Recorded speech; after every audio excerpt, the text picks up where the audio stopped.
இந்த ஸ்டெப்போட ஹைட் வந்து 15 சென்டிமீட்டர். இந்த ஸ்டெப்போட லென்த் வந்து 23 சென்டிமீட்டர். இங்கே வந்து 15 ஸ்டெப்ஸ் இருக்குது.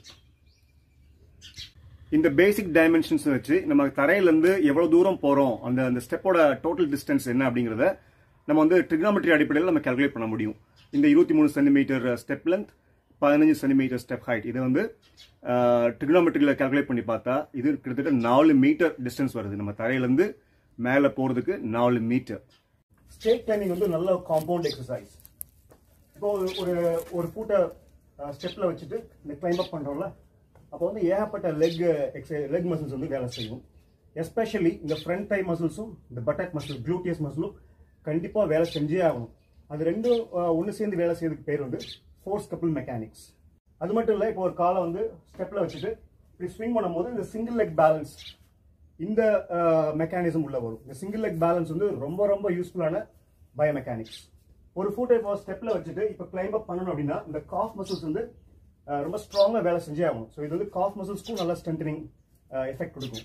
ஸ்டேர் கேஸ் கிளைம்பிங் வந்து ஒரு டயக்னோஸ்டிக் மெத்தட் மாதிரி. இப்போ உதாரணத்துக்கு இப்போ கிளைம் அப் பண்ணுறேன், இப்போ என் பாடி வந்து கொஞ்சம் ஃபார்வர்டாக லீன் ஆகலாம். ஆனால் ரொம்ப லீன் ஆகுது அப்படின்னா எனக்கு அடிக்குவேட்டாக எனக்கு ஸ்ட்ரென்த், லெக்கில் ஸ்ட்ரென்த் இல்லைன்னு அர்த்தம். அதே மாதிரி கீழே டிசெண்ட் ஆகிறப்போ ஸ்ட்ரைட்டாக அப்படி வரணும். அப்படி வராமல் சாஞ்சு வந்தால் அப்போயும் என்னோட மஸ்குலர் ஸ்கெலிட்டல் சிஸ்டமில் ப்ராப்ளம் நிறைய இருக்குன்னு அர்த்தம். இப்போ இந்த 10 kg டம்பிள்ஸ் வச்சுட்டு ஒரு 5 ரவுண்ட் இந்த ஸ்டேர் அசெண்டிங் டிசெண்டிங் பண்ணுறேன்.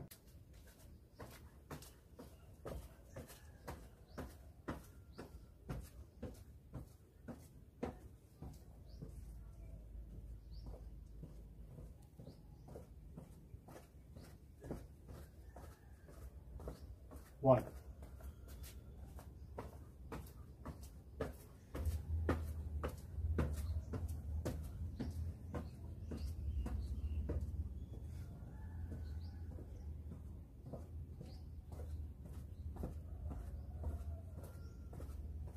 2.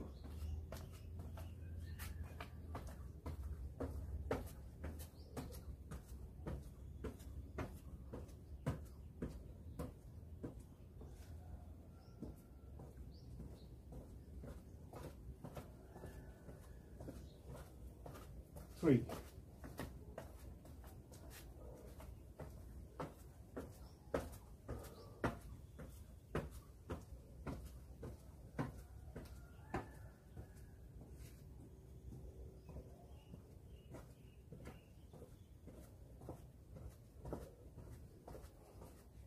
4.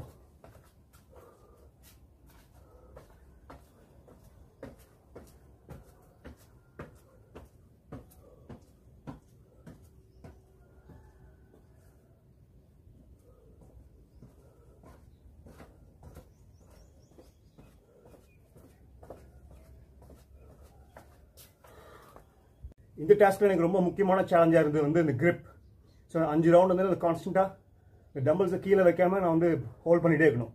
ஸோ அது மூலமாக என்னோட ஃபோராம் ஸ்ட்ரென்தனிங், என்னோட கிரிப் மசில்ஸ் எல்லாமே வந்து அதுவும் கூடவே ஸ்ட்ரென்தன் ஆகிடும். ஸோ நம்ம வீட்டில் இருக்க ஸ்டேர் கேஸை யூஸ் பண்ணி கூட நம்ம உடம்பை பற்றி நமக்கு நிறைய புரிஞ்சிக்கலாம், டயக்னோசிஸ் பண்ணிக்கலாம், நம்ம லெக் ஸ்ட்ரென்த் எப்படி இருக்குன்னு தெரிஞ்சுக்கலாம். ப்ளஸ் நம்ம வந்து ஒர்க் அவுட்ஸ் பண்ணலாம். ஸோ இதில் நான் காமிச்ச ஒரு சின்ன சாம்பிள் தான். Simply stair ascent and descent. இது வந்து வித் வெயிட்ஸ் பண்ணலாம், வித்தவுட் வெயிட்ஸ் பண்ணலாம். இப்போ நான் ஒவ்வொரு ஸ்டெப்ஸாக கிளைம் பண்ணேன். நம்ம வந்து அதை இன்டென்சிஃபை பண்ணணும், ப்ரோக்ரஸ் பண்ணணும் அப்படின்னா 2 ஸ்டெப்ஸாக இந்த மாதிரி 2 ஸ்டெப்ஸாக அப்படி போகிறது ட்ரை பண்ணலாம்.